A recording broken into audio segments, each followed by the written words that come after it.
You know, we live in an age where literally everything is tracked. Your phone, your car, your online orders. We can pinpoint their exact locations at any given second. So when a massive commercial airliner just drops off the map, it completely shatters our understanding of the world. Welcome to This Explainer. Today we're unpacking a modern mystery that continues to baffle the entire globe. The disappearance of Malaysia Airlines Flight MH370. Right? It seems absolutely impossible in our hyper-connected era. How can a huge airplane vanish without a single trace? I want you to keep that central paradox right in the front of your mind as we go through the evidence today. Because we aren't talking about some tiny single-engine plane getting lost in a remote mountain range.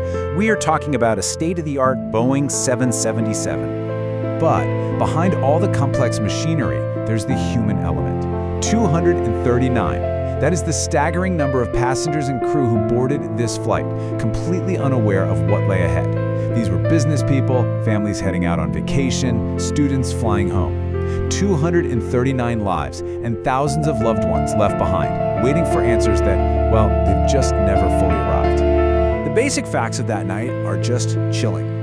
No crash was ever witnessed. No emergency distress message was ever sent from the cockpit. And despite nearly a decade of intense global inquiry, no clear answer has ever been found. To really understand how we ended up in this state of total uncertainty, we've got to go back to the very beginning.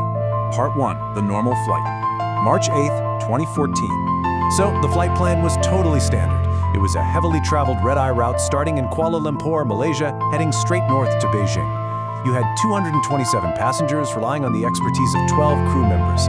Families said their normal goodbyes at the terminal, the pilots took off into completely clear weather, and they maintained perfectly steady, textbook contact with air traffic control. There was absolutely zero hint of the anomaly that was about to happen. Which brings us to Part 2, vanishing without a trace, the anomaly. Everything was completely routine for exactly 40 minutes. And then, notice how fast the situation just completely falls apart. At 12:41 a.m., we have takeoff, smooth sailing. At 1:19 a.m., air traffic control gets the final voice contact from the cockpit. And then, literally one single minute later, at 1:20 a.m., the plane's transponder is turned off. Now, for those unfamiliar, the transponder is that critical piece of tech that talks to civilian radar, telling them who the plane is and how high it's flying.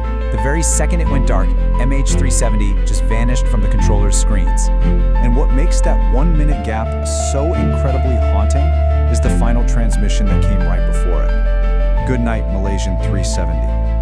I mean, it's just so chillingly normal. This polite farewell was the final voice communication we ever heard from the cockpit. No panic in the voice, no background noise like a struggle or an alarm going off, just a completely standard handoff from one airspace to the next. And seconds later, absolute silence. Right after that polite sign-off, civilian radar lost the plane completely. But military radar, which, by the way, doesn't need a transponder to bounce a signal off a giant metal tube in the sky, picked up something else entirely. An unbelievable, totally unexplained deviation. Instead of continuing straight north to Beijing like it was supposed to, MH370 pulled a sharp U-turn. It flew right back over the Malaysian peninsula and headed west into the Malacca Strait. No explanation given, no distress call made. Part 3, the unprecedented search begins. A global panic. When morning finally broke, and that plane didn't land in Beijing, a desperate, international response was triggered immediately. And the scale of this operation, it was historically massive. We're talking about a mobilization of resources you rarely ever see outside of wartime. Whole fleets of ships from multiple nations sweeping the seas, helicopters scouring the coastlines, high-res satellites pointing their lenses down, hunting for any sign of a Boeing 777. Naturally, they focused fiercely on the South China Sea, which is exactly where the plane dropped off civilian radar. But despite scouring the South China Sea, the result was just a staggering void. Nothing was found. No wreckage floating out there, no massive oil slick to mark a crash site, no emergency locator signals. In an age where you can use an app to find a lost pair of wireless earbuds, a massive commercial aircraft was simply erased from existence. Part 4, the satellite breakthrough. A new trail. Just as investigators were hitting a brick wall, days later, a massive breakthrough completely flipped the global search on its head. And it all came down to a piece of tech called a handshake. Basically, it's an automated electronic signal. Think of it like a digital ping sent from the aircraft up to a satellite in space. And the crazy part? It happens automatically in the background, even when someone physically turns the transponder off. A British telecommunications company realized their satellite over the Indian Ocean had actually been receiving these handshakes from MH370. This was huge. It proved the plane didn't crash immediately. It was still flying for up to 7 hours after losing voice contact.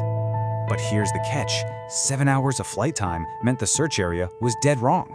This data forced search teams to completely pivot. They had to pack up and move from the relatively shallow, busy waters of the South China Sea out to one of the most remote, desolate, and deepest parts of the ocean on Earth, the Southern Indian Ocean. Looking for a plane out there? It's literally like looking for a needle in a haystack, except the haystack is pitch black, miles deep, and constantly churning. Part 5. Unsolved theories and questions. The suspects. Over time, experts and internet sleuths alike have thrown out a million different theories. But we've got to be impartial here and look at why none of them perfectly fit the evidence. Look at this breakdown. A catastrophic mechanical failure? Well, that doesn't explain the highly precise sequential shutoff of the comm systems, or the fact it flew for 7 hours perfectly fine afterwards. A fire in the cockpit? Sure, that might incapacitate the crew, but why was no initial distress signal sent the second smoke appeared? A hijacking? That doesn't explain the complete lack of political demands or why you'd fly out into an empty ocean. And even the grim theory of pilot suicide leaves massive gaps. Why do that complex U-turn? Why fly for 7 hours into the absolute abyss instead of just ending it immediately? So, the absolutely crucial takeaway here is that even after years of investigations, the foundational questions are totally unanswered. These are the immovable pillars of this mystery. Why did the plane turn?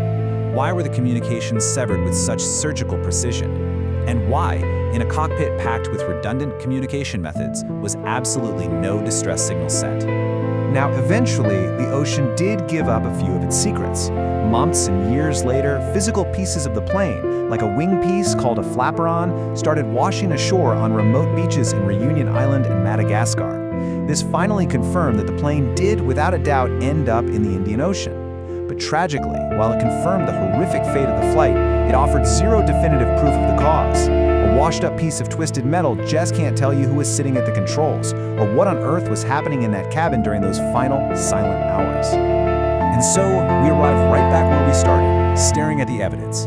Until we actually find the main wreckage, the fuselage, and those crucial black boxes lying somewhere in the dark depths of the Indian Ocean, this is going to remain one of aviation's greatest and most haunting mysteries. 239 people stepped onto a plane for a totally routine flight and just vanished into the night. It leaves us to wonder, what really happened up there? And exactly where did flight MH370 disappear to? Thanks for joining me for this explainer. Stay curious, keep asking those hard questions, and I'll see you next time.